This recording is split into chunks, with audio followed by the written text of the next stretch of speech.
Hey guys, today I'm going to show you how to get started with Hydrodipping, your Nerf related stuff.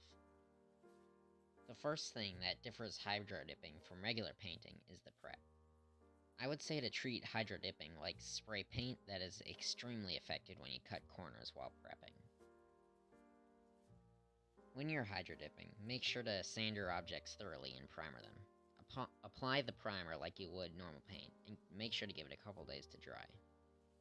As far as protective equipment, all of it is the same as what I mentioned in my video on equipment, with the addition of rubber or latex gloves, which are a necessary thing to have unless you're fine with having paint on your hands for weeks.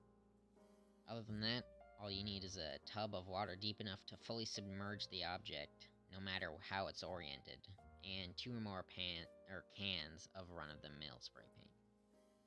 To start, make sure the paint cans and water are room temperature and shake the cans. A good rule of thumb is to vigorously shake the cans for 1 minute non-stop per can. Now keep in mind that this isn't a complete guide, as I haven't yet mastered like Hydrodipping, but what I've learned so far is when you apply the paint to the water, hold it close enough so the paint actually sticks to the water, but you don't want it so close that the water and the paint splash around, which creates bubbles in the paint and random blotches. Try to spray until it makes a large ring of paint, and then start spraying the next color within that ring and keep it moving and create big enough rings so that you can continue the pattern. Overall, the painting part is pretty fast paced and you want to make sure that you're keeping up.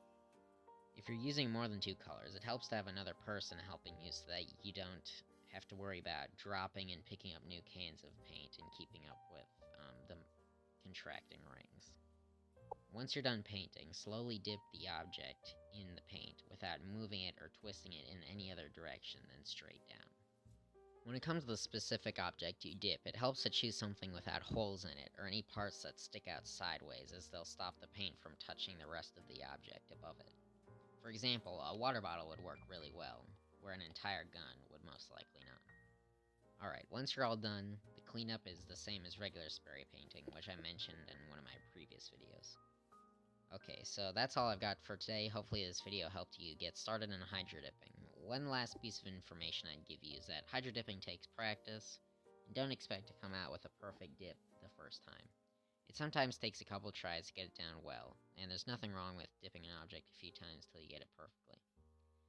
If this video did help you, help me by liking, commenting, and subscribing, so I can move up in the ranks of the algorithm. But with that out of the way, thanks for watching guys, and I'll see you next week.